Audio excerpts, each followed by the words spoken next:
Rock কাটা এই মানুষেরা বঙ্গবন্ধুর ভাষণ শোনাইয়া রাস্তায় নামাইয়া ২ দিন পর তারই মুরালে প্রস্তাব করছেন এই আইয়ুবী। মানে আপনারা আন্দোলনের সময় বঙ্গবন্ধুর ভাষণ শুনিয়েছেন এবং তারপর আবার বলছেন ফ্যাসিবাদকে মানে বঙ্গবন্ধুর আবার সেই মুরালে আপনারা প্রস্তাব করেছেন। এটি যদি আপনি একটু জবাব দেন। উনি যে ভাষায় যেভাবে কথা বলেছেন এটা কোনো সুশ্রী কোনো স্বাভাবিক চিন্তার মানুষ এই ভাষায় এভাবে কথা বলাটা আমার কাছে মনে হয় না খুব স্বাভাবিক চিন্তার মধ্যে উনি আছেন। অসংখ্য ধন্যবাদ। কোনো প্রশ্নই হতে পারে না। ঢাকা যাবে দেশে সোনালী পের সাথে। রক কাটা এই মানুষেরা বঙ্গবন্ধুর ভাষণ শোনাইয়া রাস্তায় নামাইয়া ২ দিন পর তারই মুরালে প্রস্তাব করছেন এই আইয়ুবী। মানে আপনারা আন্দোলনের সময় বঙ্গবন্ধুর ভাষণ শুনিয়েছেন এবং তারপর আবার বলছেন ফ্যাসিবাদকে মানে বঙ্গবন্ধুর আবার সেই মুরালে আপনারা প্রস্তাব করেছেন। এটি যদি আপনি একটু জবাব দেন যদি। জি, উনি ওনার এই বক্তব্যটা দিয়েছে, এটার সাথে আমি বা আপনি কতটুকু একমত এটা খুব স্বাভাবিক বিষয় যে আপনি চাইলেই আপনার মতামতটা পেশ করতে পারেন। আর সামাজিক যোগাযোগ মাধ্যম যে কোনো কথা যে কোনো ভাই যে কোনোভাবে বলতে পারে, তাতে আমার কোনো আপত্তি নেই।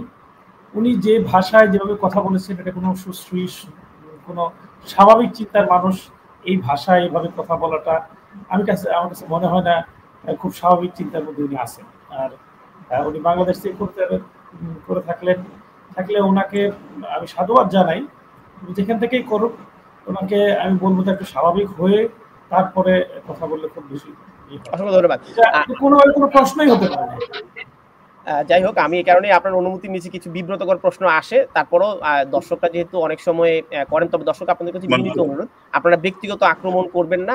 কাউকে হেয় করে কাউকে অসম্মান জানিয়ে প্রশ্ন করলে আমরা সেই প্রশ্নগুলো আসলে অতিথিদেরকেও দেখাতে চাই না। আপনাদের প্রতি শ্রদ্ধা রেখেই বলছি। আমার অনুষ্ঠানের প্রায় শেষ পর্যায়ে জনাব সালাউদ্দিন আইয়ুবী, আপনি কি যদি একটু বলেন যে বর্তমানের এই তারেক রহমানের এবং খালেদা জিয়ার সাথে জামায়াতের আমিরের এই বৈঠকটি রাজনীতিতে নতুন কোনো বার্তা দিচ্ছে কিনা, এবং এই বৈঠকের পর জামায়াত ইসলামীর সাথে বিএনপির যে রাজনৈতিক দূরত্ব হয়েছে এবং এটি 5ই আগস্ট নতুন বাংলাদেশে স্পষ্ট হয়েছে, এই দূরত্ব কমবে কিনা? প্রথমত বিষয় হলো তারেক রহমান সাহেব বা বেগম খালেদা জিয়া ওনারা দেশে আসবেন কিনা, আসছেন কিনা বিষয়টি আমি মনে করি যেটা তারেক রহমান কিন্তু ঘুরতে যান নাই সেখানে। তারেক রহমান চিকিৎসার জন্য গিয়েছেন। একটা বিশাল ষড়যন্ত্রের প্রেক্ষিতে তাকে বাংলাদেশ থেকে প্রথম যেতে হয়েছে। সুতরাং তার চিকিৎসা, তার আবার সেই জায়গায় ফিরে আসা, এটা যেমন রয়েছে, ঠিক এমনিভাবে আবার নতুন করে যুক্ত হয়েছে তার মায়ের চিকিৎসা। সবকিছু বিবেচনা করেই তাকে একসাথে দেশে আসতে হবে।